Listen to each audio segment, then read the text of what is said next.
You are listening to Fantha Tracks. Because of the following special program, Wonder Woman and the Incredible Hulk will not be presented this evening.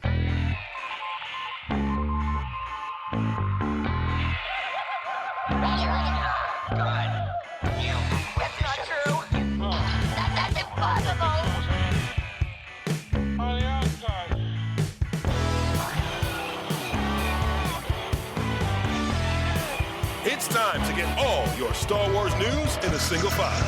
This is Making Tracks. Here are your hosts, Mark Newbold and Mark Mulcaster. That's not true. That's impossible. Hello and welcome to episode 161 of Making Tracks. We have returned from Star Wars Celebration Europe. A little bit worse for wear, definitely lighter in the bank balance, but generally okay. And just to make sure, and just to double check there is signs of life, let's give him a quick poke and let's check on Mr. Mark Newbold. Mark, how you doing, buddy? How's things? How was your Star Celebration? You know, I brought some really cool stuff back, but I also brought back some Concrud. I'm feeling good. I'm feeling better than I did. And I think that could be said for a lot of people at Celebration this year. How are you? I'm all right. I had probably what felt like the longest week of my life, really, from about Wednesday last week through to Tuesday this week. And then I got back on the Tuesday, having had to do like an extra lorry run from Excel back up to Stevenage, and thought, oh, that's it, I can relax. But no, I've spent most of this week just trying to put stuff away, find homes for stuff. And also, actually, the process of going through Celebration and getting into the storage garage and looking at all the props and all the bits and bobs that we've had, I kind of suddenly realised there's stuff in there that I hadn't used and the club hasn't used since like 2016. So I'm like, right, that's going in the dump. We've had to find home for like a 4-metre long cantina bar and everything else. I mean, not everything made it back from the Excel. Most of it did, like 99% did. Only one little thing didn't. I think really from the Monday night, my newsfeed was like, oh, positive test here, positive test there, I'm out on, the whole kind of convid, as I like to call it. But luckily, I mean, I did a test yesterday. I did feel like rough as arseholes yesterday and negative, which is good. So it's just like overly tired, overly run down, and at points a little bit emotional. You know, it's weird you say that, because all this week I've been watching television. I've been watching Picard, which I adore. And like the littlest thing has got me choked up. I don't know what it is about this week. I don't know whether I'm overtired or whether there's just too much going on. It's that post-celebration come down, or that I'm feeling like the rough end of a pineapple. I don't know what it is, but something has really got me quite emotional. I feel a bit relieved that you say that. To be fair, a couple of times, and it was really difficult. So we inducted into the Rebel Legion as a friend of Rebel Legion, a very lovely guy called Tony Boney Boy, or Tony Lee, as he's officially known. And he's a UK Garrison and 501st member, but he does a lot of stuff because he has a graphics production company, and they're the people who make all the badges for the Rebel Legion and for the 501st, I think maybe the Dark Empire Mando Mercs, but he makes the honorary membership plaques and so much other stuff. And like, he's been so helpful over Celebration. So I said to Anthony, who is our LCO, the Legion Commandant Officer, so look, I feel like we should recognise him. Could we make him a friend of the Legion? He said, oh yeah, absolutely. And Tony's a lovely chap. He's got like a Kylo Ren and I think a Stormtrooper and an Imperial Officer. Don't see him ever making a transition over to the Rebels, unfortunately. So I figured this is a way to do it. But yeah, just an informal presentation at our booth on Saturday. And people were saying, we watched the video and like you were getting all choked up. I'm like, yeah, I know. And I mean, I do these kind of presentations all the time, and I've inducted, I would say, more significantly famous people into the VRL. But I think obviously the personal connection, me and Tony talk a lot, and he's always asking my advice about certain things and what have you. And then on the Sunday I did the Rebel Legion panel, so the Meet Rebel Legion panel, and again talking about like the kids charities and stuff like Dreamfly that we do. And again, it's something that I do on a fairly regular basis, be it on this podcast or on other places. And and it's just like, actually, at one point it was a proper kind of like, I've got to stop, otherwise I'm going to start crying. And then, of course, the crowd kind of noticed it, and then they kind of like went, oh, and I'm like, oh, for God's sakes, don't start crying. And then they clapped, which then didn't help. But then any kind of real emotional point afterwards, I was getting choked up, and I'm just like, God's sakes, Mark. And I only think it's probably a combination of being super tired, being at Celebration and having had a fairly stressful time for like the last 10 months, working with the other clubs from the Galactic Senate, the Mando Mercs, Dark Empire, Saber Guild, and Droid Builders and Galactic Academy, working with the 501st and all that kind of stuff, I think it just all kind of came to head. So actually by the time Sunday had come, and actually when we had done our amazing podcast record live, that was my last little bit of duties for that weekend. And after that, only one day, but I could then kind of completely just enjoy the convention for what was left of it. So, you know, I haven't cried since, so we're all good. But then again, I haven't watched Picard yet, and that's kind of that's queued up, waiting to, once I've done the live streams, that's what I'm going to be hitting next. Get ready, because the last 5 minutes of Picard, if you're not blubbering like a baby, I'll be amazed. I totally get your thing. I mean, prepping for these things, different for me, for you. Obviously, I'm not part of the RL. Well, I am. I'm an honorary member, but not in the way that you are. Prepping is different, you know, getting stuff ready for Fantha. I was very pleased with the booth that we've had designed. Thank you, Brian and Paul Naylor, for getting that sorted out, because that looked great. Didn't it? It really looked good. Yeah. And every time, I mean, the whole point of having that where it was, opposite the Droid Builders, one, wasn't just to pee Brian off because he hates droids, although that is a bonus, but also it was also the fact that it meant that we could have the booth there. We've got a kind of a visible visual presence, but you didn't need somebody there all the time, because when you've got a booth, a specific booth, obviously Reed, Pop and Lucasfilm want you to man it all the time. And also you wouldn't have stuff on there, badges and patches and such, left there completely abandoned. Oh no, you can't. Yeah, you just God, can't. No. Yeah, it gets stripped. You just can't. It's like leaving a land speeder out on the Jundland Wastes. You know, give it 5 minutes and the Jawas will be all over it. So you just can't do that. Yeah, but yeah, I mean that's the thing. You know, your booth looked great, and when there was Fantha Tracks members there, it was busy, it was bustling. Our booth was super busy all the time, like ridiculous, which is fantastic. In fact, to be honest, I've had so many positive feedback from members of the public and other costume members and stuff who just said the fan groups area, which included yourselves and the 501st and Droid Builders, that is what made Celebration. They said if you guys weren't there, there would be even less to do. And it's a conversation that, you know, we could have about how much do you expect to be at Celebration, kind of things you expect for people to be able to do outside of the panels. But I think that was really positive, was the fact that a lot of people said, you know, yours was really cool. You know, we got to hang out at a bar, we got to hang out with C-3PO, we sat on the Sindari throne and tried on Beskar armor and all that kind of stuff. And I think Celebration always used to say, for the fans, by the fans. And I think deep down in the core of its DNA, that's still the case. It's interesting, you know, this is the third UK Celebration Europe, the fourth Celebration Europe in total, if you obviously include Essen. I think going in, because it's a very different era of Star Wars now, there's so much to do, and so many new people coming in, which there's always been. That's nothing new. There's always been new people coming in. I wondered how this one would feel. You know, we've come off the back of Anaheim. That wasn't that long ago. And back at the XL, it's a place we're familiar with. You know, we do MCM there a couple of times a year. It's not a new location, but it's always laid out differently. It's always sort of configured differently. So it always feels like a fresh thing. But I did wonder how it would feel, because, again, this time Fantha was quite involved. We'd got all the pods. Brian was doing Good Morning Tatooine live. Carl and Greg were doing Desert Planet at the Galactic Senate stage. There was a lot of stuff going on, and I was doing the Holonet New stage. He's hosting that, which was a thrill as always. And Matt was running his booth, Automatic Comics. So there was a lot of Fanthas doing a lot of different things in different places. How would it work? How would we make the team work together, get the content that we need out of it? And I think coming out the back of it, with a few little snafus, you know, the Wi-Fi wasn't brilliant. That was the biggest trip up for us. Apart from that, I think we did really well. And it came out with the evening events. Boonter on the Thursday, 501st Bash on the Friday, which was huge fun. You played at the Sail Barge Celebration on the Saturday, Cantina on the Sunday. You know, there was stuff happening every night. Just huge fun. And that's the thing, isn't it? I think also this year I was much more aware of the different events going on after the actual show had finished. Yeah. I really appreciated the fact that there was loads of different options for people to do, and not even Legion members, you know. I mean, because that's the thing, like you said, you had the 501st Bash on the Friday, and then you had the Sail Barge Cruise on the Saturday, and then you had Hashtag Cantina on Sunday, which that in itself is an unofficial kind of event. But then you had Boonta Eve, and there's other things, and you know, and all those things is what makes, I think, a Star Wars Celebration that much more special, because it hasn't been over from the US for quite a while. These are things that have been taken for granted in the US just because of the location of the XL, and actually what is around that area. There's not a huge amount. It does make it really difficult to then find stuff venues to book out about which don't cost the earth. At times, anyway, for the organisers such as myself and Matt, it was a big struggle to find something that was going to be cost effective, relatively close, so the members wouldn't have to necessarily spend 45 minutes or an hour on the tube to get to somewhere. But I think, all said and done, I think we found a decent balance in the end. I think so. I mean, I think when you look at the map, it doesn't look like anywhere's too far from anywhere else, but it's London. And London never makes things easy, does it? And so it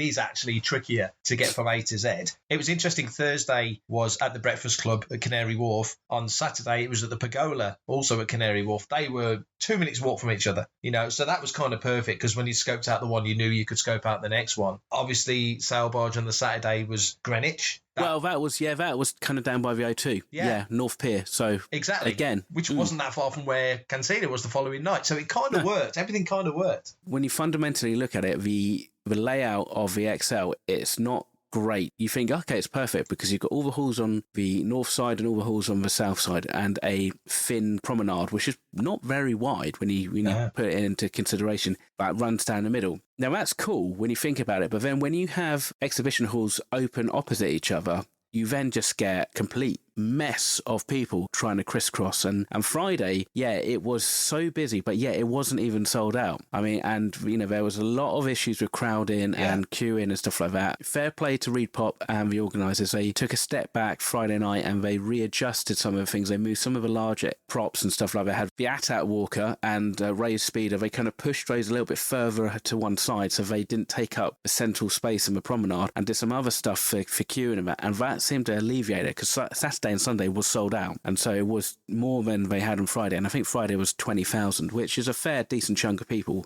for a convention at XL. The whole of the XL, if you take out all the walls and it literally had a big open space, can apparently hold 65,000 people. But I tell you what, I wouldn't want to be there and be one of those 65,000 people if that was the case. Yeah, absolutely. I was up on the top floor, the Holonet floor, and came down for lunch on Friday lunchtime to get down. I bet you went, holy hell. Oh my God. I mean, seriously, I came down the escalator, if I remember, and so you can kind of look over the concourse, and it was just bodies. And I was trying to get down to Galaxy Stage, which is where I could get my food. As a straight walk, it's a fair walk anyway, but as a straight walk, I'd say probably 5 minutes. Maybe not quite that, but probably about 5 minutes from door to door, if that makes sense. And it took me 40 minutes. So wow. I'd got, just to give a shout out to Fernando and the team up on Holonet, because they were fantastic, taking care of the queues and taking care of the crowds. But obviously everybody goes off for lunch break. So I says, right, I'm going to go and grab my lunch whilst I can, because I've got something else to do that afternoon. I shouldn't be too long. I'm just going to go and grab some food. No problem. You're fine.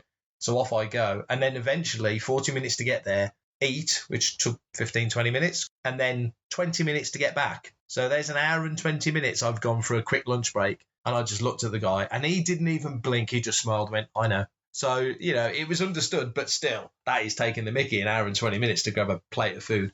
But I don't know whether it was scheduling. It just felt like two major panels that opened up either side of the hall, because that 1 o'clock to 2:30 time stretch just seemed incredible. So, like you say, hats off to everybody involved for sort of the quick pivot to make it work better on Saturday and Sunday that was sold out. Hey man, it's me, Kevin Smith, Star Wars fan, Fantha Tracks fan. Just the general tone of the show, how did it come across to you? Did it have the vibe that previous Celebration Europe's have had? For me, it certainly did. It had a really great atmosphere. I think so. It was a really positive, light-hearted kind of vibe. I mean, it was odd, actually. The big announcement, it didn't feel that monumental. I was on the show floor when that Lucasfilm panel was on.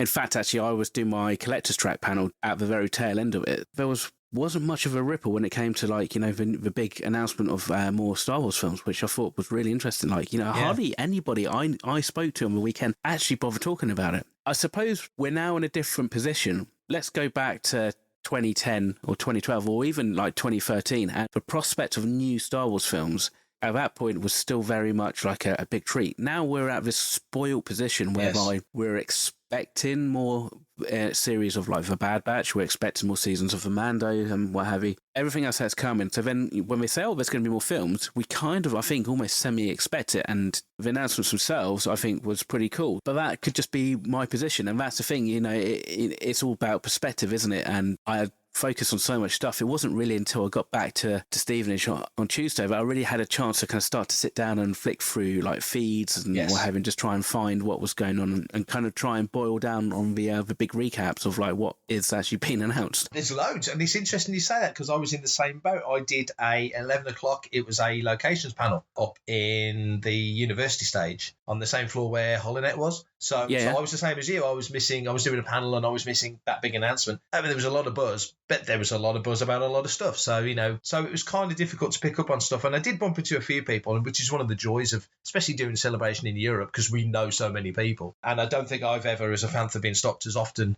as I have at this show, where people have either said, keep up the good work, or listen to Making Tracks, or loving Start Your Engines, or whatever it might be, love the site. That was all very positive and very warm, heartwarming to hear. But I did expect more buzz. But I think it's exactly what you've just said. You threw us back to some prior Celebration dates there, 2010 and 2012 in Orlando and pre-Disney Lucasfilm. You get to Essen and Kathleen Kennedy's coming out on stage. And Warwick's coming out on stage, hulking for work like he did, hilariously. We're in a different era. It's like, oh, wow, we've got a new film coming in 2 years. And, what else is coming after that? We knew about the trilogy. We didn't know yet about Rogue One, and we didn't know about any of the other stuff. But like you say, now we're in the middle of a season of The Mandalorian. We're getting announcements about new shows coming. There's going to be another season of The Bad Batch, a final season of that. There's another season of Tales of the Jedi. There's another season of Visions coming later this year. All the stuff that you could reel off and rattle off. What a position to be in. So when Daisy Ridley comes out on stage and announces they're doing a new film set 15 years after Rise of Skywalker, you imagine 5 years ago that announcement, they would have been putting the roof back on the XL. But now, especially kids coming in, and fans who've been in it for a while and don't have the long view maybe that we do as older fans of, good grief, one film being announced coming out in 3 years' time, we'd have been doing cartwheels. But now it's like they've just told us about 3 films, let alone all the TV stuff. It's a very, very different era. I'm not saying it's better or worse, but it's very, very different.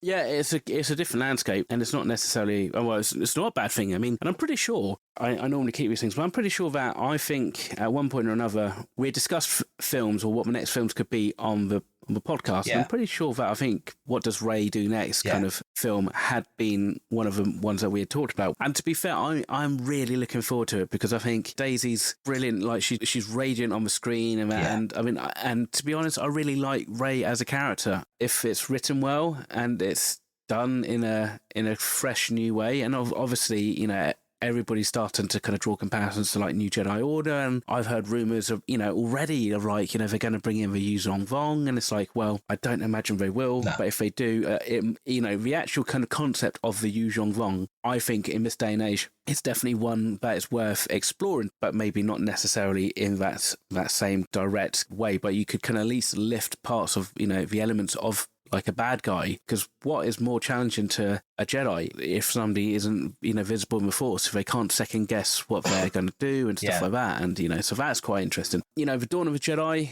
is that James Mangold? Yes, James Mangold. Yeah. Again, in itself, that could be fascinating, going back to the early days of Jedi and all the the very formation of Jedi, and how does that come about, and how do we start to maybe explore the possibilities of how early Force users start to deal with this notion of like good and bad and dark and light, and how do you use your skills and your gift for the better and not necessarily just for your own personal gain. So there's loads of avenues for that, and I think that will be an interesting thing because it's so far removed that you could probably have a really interesting take on the whole design and concept. It's still got to feel like Star Wars, but we're so far removed. Anything is possible for that one. And then of course, I think probably the most exciting I think most people got is the very well-deserved Mandalorian film, which is being helmed by Dave Filoni. So out of those 3, which one piques your interest more or the most at this point in time, just based on the the announcements? It's tough to say, really. There's huge ticks in the box for all of them, as you've just said. I mean, I think the Daisy one, it is a case of we want to know what happens next. She is Rey Skywalker. It isn't episode 10, but it kind of is. We're going to find out what happened next. Is Finn going to be in it? Where's Poe at this point? Who's still around? R2 and 3PO still around. Is BB-8 still around? Let's hope. There's lots of little questions in that sense. What's the overhang from that? Really, when you whittle it down, very brief reign of the First Order, because I think those 3 films only take place over roughly 12 months. They don't take place over much time. Star Wars Empire Jedi is like 4 years. The sequel trilogy is maybe 1-ish there or thereabouts.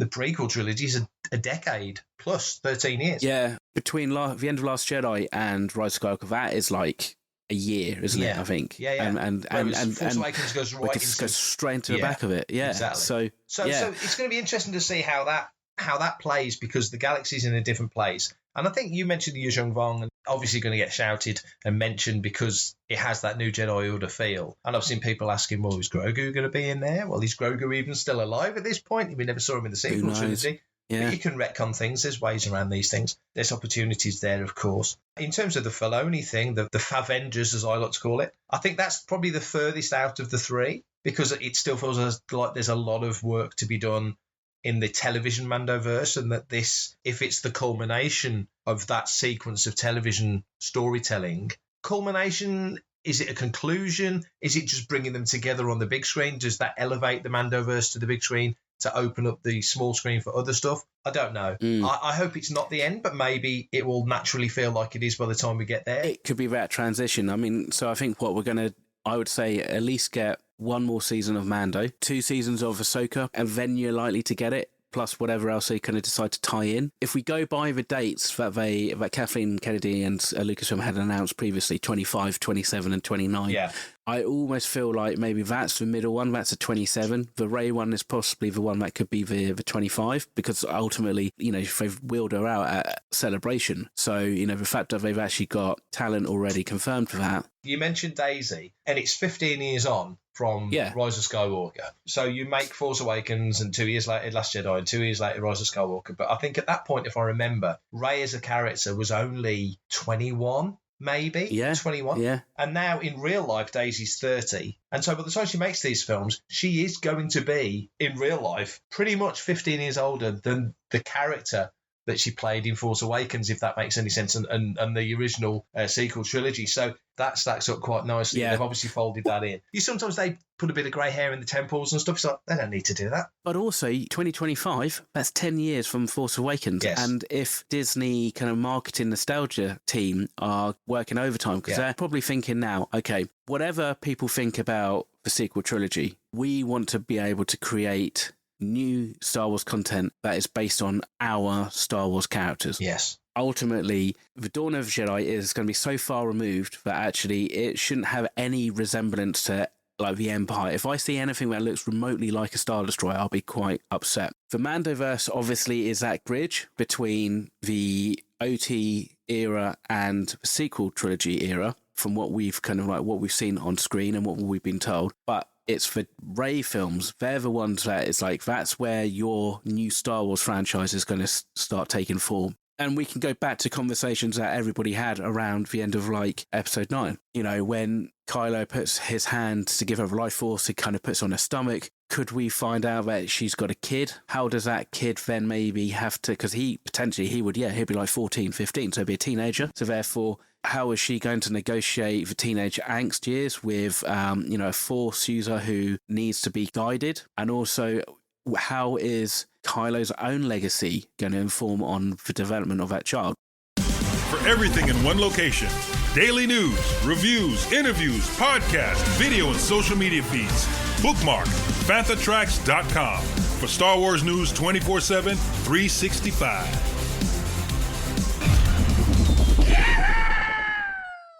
You go back to Phantom Menace and Shmi is saying to Qui-Gon, he's like, who's the father? There is no father. I can't explain it. It just happened. Do you think then that there's the potential for a similar situation with Rey because of what happened at the end of Rise of Skywalker? I'll never back from this. As good as he was as Ben Solo, the perfect passing, let's say not death, the perfect passing for any Force user is to fade away the way he did. Just the perfect sacrifice, what he did giving the life force back, the dyad aspect.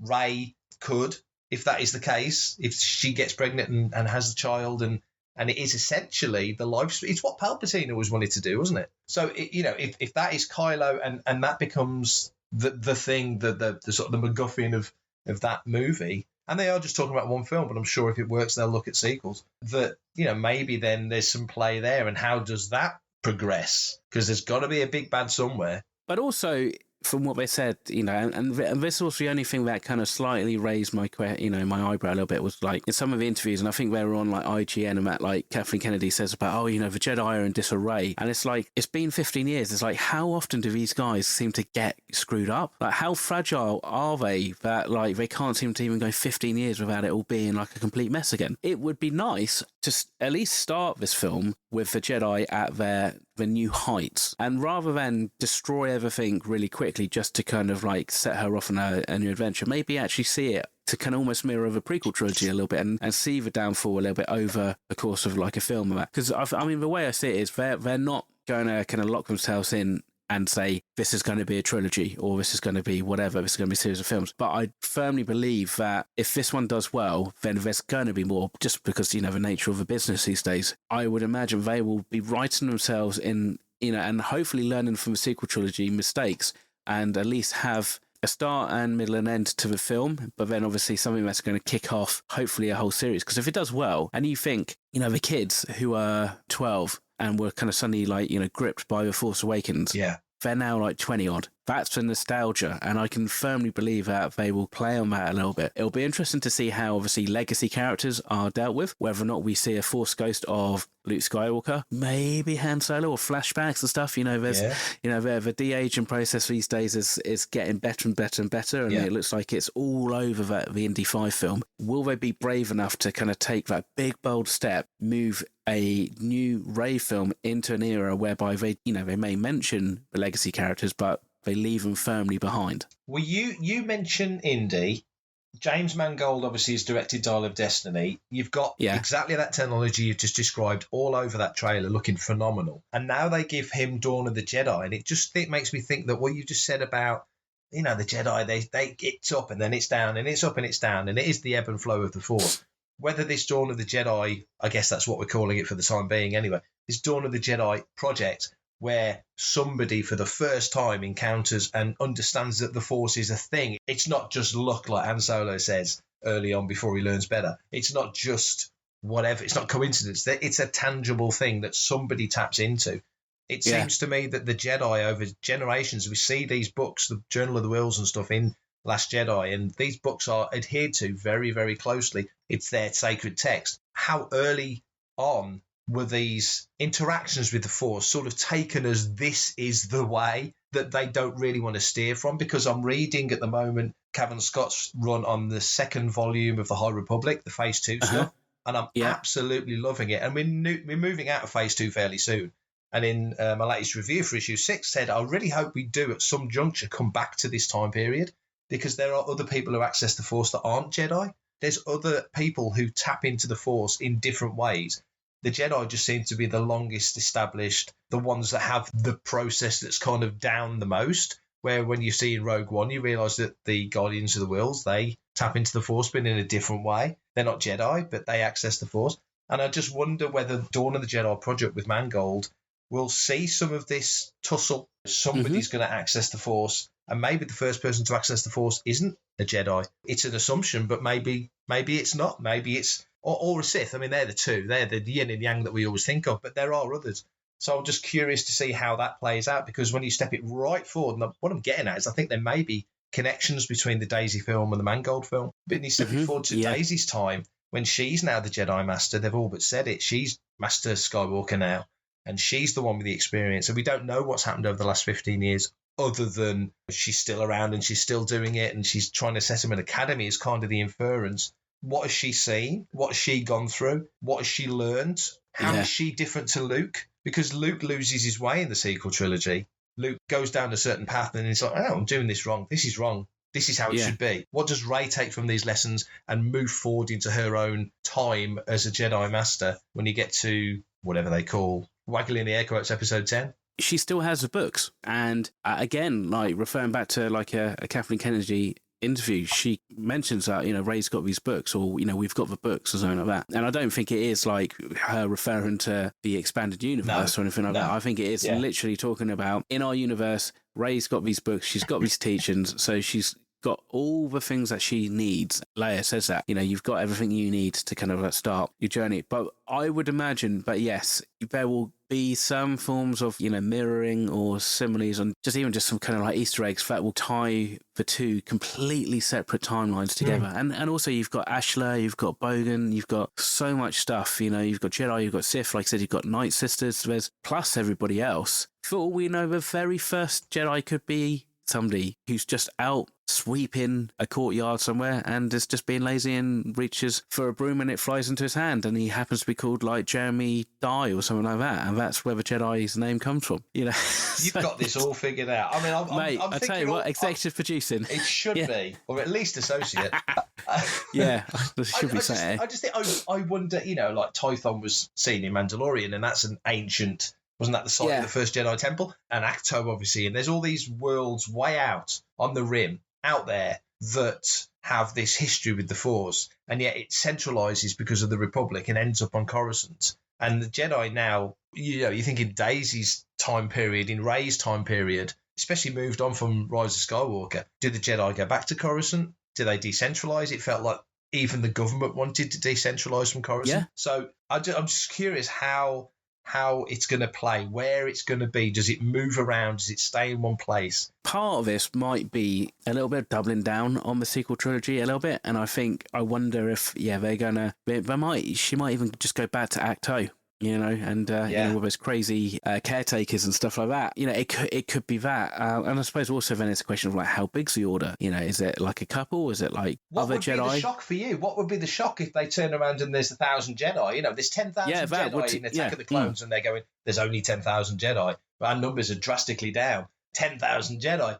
But that's across a galaxy. So I wonder how it's going to play. Exactly. But they have to have some form of big bad. Now, either that comes internally or it's an external kind of force like the First Order or the Empire. I'm really fascinated as to see how that one goes. And, I think also they've done the savvy thing, partly maybe because of Daisy's age, but also, again, they've given themselves a little bit of breathing space to slot in a couple of Disney Plus series in between those 15 years, plus obviously Marvel Comics and stuff. So that 15 years will get filled out pretty quickly, and that will be the interesting thing, will be just to see what threads are being kept loose so that they can kind of tug on them at a later date. Hi, this is George Mann, and you're listening to Fantha Tracks. Now that they are stepping forward 15 years, whether or not, like you say, there's the option to do Disney Plus series, Mando and Andor and shows like that are not just focusing on your main protagonist, but they're also giving you a big fleshing out of the era, like Bad Batch is. And I just wonder whether or not we might not know who the protagonist is of these shows set in that era, but the point of them, as much as to tell a story about a character who we may or may not have met yet, they might want to do a Poe six-parter. They might want to do a Finn six-parter. But also in above and beyond just that, showing us the era, because one thing the sequel trilogy never did very well, I don't think, was give you a broader sense of the galaxy. We skipped around a lot, but you never really got a sense of what's happening to this galaxy whilst the First Order's taking over. It was all in the scroll-up, whereas in the Clone Wars, you saw it. But I suppose that's the thing, you think about how many, we had 5-7 seasons of the Clone Wars in total. That's a lot of TV time. And so obviously, we are used to that. And I think that was the thing, I think that was a jarring thing maybe with the sequel trilogy, was actually they, and I think quite rightly, they kind of go, right, look at how much we know about the galaxy based on A New Hope. And actually, you probably don't get much more, or anything different. You're on a desert planet which virtually looks similar, and you have interaction with the Empire and the First Order, and obviously in A New Hope, the Emperor kind of like disbands the Senate, and in The Force Awakens, the First Order destroys the Senate. But that's about as much as you get. And I do think maybe what it is it's not necessarily that the films didn't give you much. I think that actually the supporting material around it didn't really give you much, because they didn't know what they were doing. So therefore they couldn't kind of flesh out characters and situations in the same way. That's just a part of an ongoing conversation. Is obviously nowadays we're going to be constantly now on a treadmill. There's always going to be a desire to put out new Star Wars films, new Star Wars content and TV, and obviously a film is going to be that punctuation. That's going to be the start of a new era. You're not going to, I don't think anyway, you're going to start necessarily like a Rey New Jedi Order streaming series per se, but you're going to do it on the big screen, and then you're going to allow all the other properties and other outlets to be able to kind of branch out and kind of fill in those blanks. And I can't wait because ultimately, yeah, you know, we now have some films that we can kind of chew over. And it kind of felt to me like these were a little bit more confirmed than I think some of the other announcements we've had for previous films. I think the James Mangold one, that might be the questionable one. That's probably the one that is the least confirmed and probably going to be the later one. It's the trickiest one, isn't it? Trickiest one in terms of content, tricky in terms of subject matter. It's like, how much do you pull apart the mysticism of the Force? And ultimately, if you're shown the beginnings of the Force, or at least the Jedi, you kind of need to cross that bridge. If you've ever read the Silmarillion, Tolkien goes back to day dot. He goes back to the creation of Middle-earth, and it's a whole creation. It's basically like almost like a Bible in that. In some respects, what works so well from a Lord of the Rings perspective is that there's this authentic history about it, you know, so you can stand there and you can talk about if the Númenóreans built Orthanc and stuff like that, and you don't necessarily need to know all about them. You just know that it's obviously really, really old. But then, of course, when you see that and then you hear that story and then you go back even further, it's like you get to the edge of the horizon and you realise actually, oh no, there's now nothing else that we can go. There's nowhere else we can cover. By actually doing this one, I think it's a little bit brave because it is kind of really setting your stall out for everything else that's going to come later on. I think, though, with that one, if they do the first one right, I mean, a lot of people have said, and Lucas said it at Celebration 3, that an Old Republic film, he did mention it on stage. People have talked about it ever since. And Old Republic's only, if I remember, 3,000 or 4,000 years back in the timeline. Yeah. Whereas Dawn of the Jedi, you're looking back like 25,000 years. Each of these launches a trilogy, let's say. I know Kathleen Kennedy wants to get away from trilogies. But if they launch a sequence of films, let's put it that way, that you could start off with the Dawn of the Jedi one and you set the stall for how you have the good guys and the bad guys and whoever's accessing the Force and who comes up with the first lightsaber concept or whatever it might be. And then you do a second one that's X thousand years later and a third one that's Old Republic era.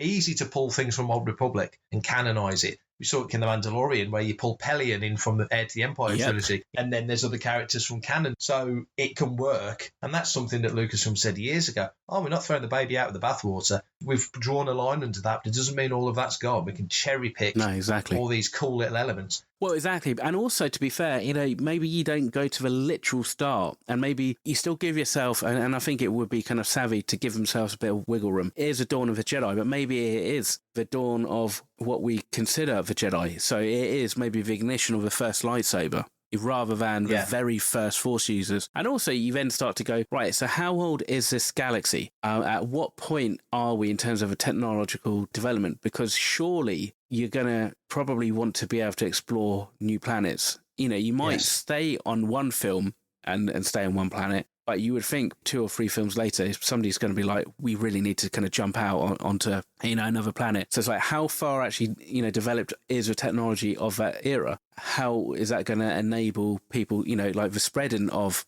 the Jedi and the good word of the Jedi Order and stuff like that? Are we dealing with Jedi missionaries who are going out to the Outer Rim or even the core worlds to kind of say, hey, you know, this is all within you. Let's explore it together.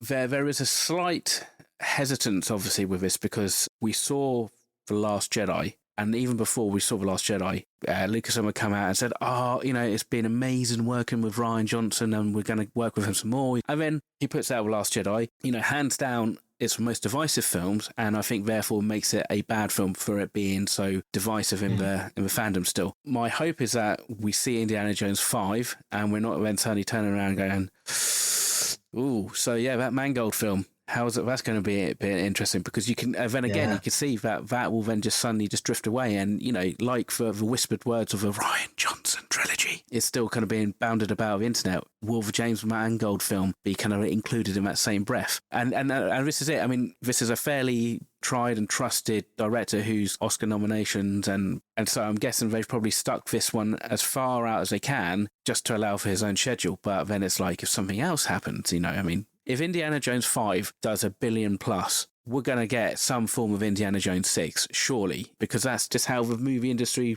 works. If you're making money, you've got to go, right, well, let's do another one. You make a very interesting point, though, about Indy, because Indy 4, Crystal Skull, made well over $800 million. It made more money worldwide than Iron Man did. Iron Man did better in the States, but Indy did better worldwide. and they didn't do Indy 5 straight after. And it feels like the technology was the trigger to make Indy 5 a possibility. And Harrison's come back and he's done Blade Runner, and he's done other, comes back and plays Han Solo in Force Awakens and again in Rise, and then there's little moments that coalesce to make Indy 5 a possibility. Even with Spielberg stepping away, he's an exec producer as is Lucas. Even with those guys stepping away, they're bringing a director that they're confident in. And everything we've seen so far, and some people saw the 6-minute clip they showed in the panel at Celebration, the chase sequence, and everybody I spoke to, I didn't see it, but everybody I spoke to said, imagine the basket chase in Raiders. Imagine the desert chasing. It's got that vibe about it. Oh, really? I don't Fantastic. know I don't know what the music's like, but John Williams seems really stoked about doing this score and recorded apparently 2 hours of music. So wow. Bring on that soundtrack, because I cannot wait for more original John Williams music. From things that are out there, it just seemed like this is the end of the line for Indy, and that Lucasfilm probably will focus now on Star Wars because there's so much Star Wars needs making that will become their priority. But if Indy 5 comes out, Dial of Destiny comes out, and has like a blockbuster mega opening weekend, which it should, and that opening 15 minutes, which is apparently made very much in the Lucas Spielberg style, with Harrison looking like he did when he was about my age, about 50, swashbuckling around and doing his thing. And it looks as good as we hope it will, because everything we've seen looks fantastic. All of a sudden, you've got a monster on your hands if it gets the traction, if it is as charming and as witty and as funny. And the trailer had that Rolling Stones mixed in there. It's like, never thought I'd hear that in an indie film, but good grief, it worked so well. And just being in New York, outside the New York Times offices, and the yellow taxi cabs, and on the tube, and all the little 1969 elements, we've just landed on the moon, and it's just got all that about it. It could be something very special. So I think with Star Wars, going back to Star Wars, Mangold doing something that, I'm waggling the air quotes, like a real society, like an Earth-type society. Nothing like here, because Guardians of the Galaxy keeps showing you different worlds where it's clearly just people living their lives, but look at how fantastical it is. When you bring in that technology, the sabers, the hyperspace, from my recollection of the timeline, they all happen fairly close together. And it speaks to what you just said about how old is this galaxy? We've had civilizations come and go before this time period, before this has happened. But this is the real start of it. The Republic starts. Hyperspace travel becomes a thing. It's not just the Force that's being found, potentially, in Mangold's Dawn of the Jedi era film. There's other things happening as well. So it could be phenomenally interesting. Until next time, thank you very much for listening. If you have a listener's question, and we had listeners' questions during our live Making Tracks podcast, which was fantastic, especially because I was able to turn the tables on one of our more regular listeners who sends in questions, Mr. Skyhawker, and actually asked him a question. Just because we don't have a live episode for a while, send them in. I'll be interested to find out what you think is going to go on with the Dawn of the Jedi, and also the Rey film, and also the Dave Filoni film. If you need to know how to send us a listener's question, Mr. Newbold can give you all the information. Right, thanks for listening to Making Tracks. If you want to be a part of the action and stay updated on all the latest Star Wars news, visit fanthatracks.com or check out the free Panther Tracks app through the App Store to follow us on your mobile device. I apologise, Mark. I never let you do that live on stage at Celebration. We're going to have to do it in Japan. I'm going to have to learn how to count in Japanese. That'd be fantastic. There's a challenge. Yeah. Okay, all right, we need to remember that. You can reach out to us and send in your listeners' questions by emailing radio@panthertracks.com. Like Mark just said, get your questions in. We had some live on stage with Vivian and Lyra Blair. Go and check that episode out. It's out now and it was awesome. Comment, like and share on any of our social media feeds at Panther Tracks, and be sure to subscribe, leave a review, preferably a 5-star one, on Amazon Music, Audible, Apple Podcasts, Google Podcasts, Spotify, or your podcatcher or smart speaker of choice. And as always, thanks to James Semple for composing the Panther Tracks intro, Adam O'Brien for our Making Tracks opening music, and Mark Daniel and Vanessa Marshall for our voiceovers. Remember, tune in, it's Panther Tracks Radio News Show Good Morning Tatooine. That was also live at Celebration, and it's live Sunday evenings, 9 o'clock UK time, 4 p.m. Eastern, 1 p.m. Pacific on Facebook and YouTube. And check out our Panther Tracks Radio Friday night rotation at 7 o'clock UK times for episodes of Panther from Down Under, Desert Planet Discs, Planet Leia, Start Your Engines, Cannon Fodder, and Collecting Tracks, and special episodes of Making Tracks. And for now, that's me done. Brilliant. Thanks for that, buddy. Yeah, and for me, I am done also. So stay safe, everybody. Take care, and always let the Wookiee win. Coming up next on Panther Tracks Radio, it's Cannon Fodder.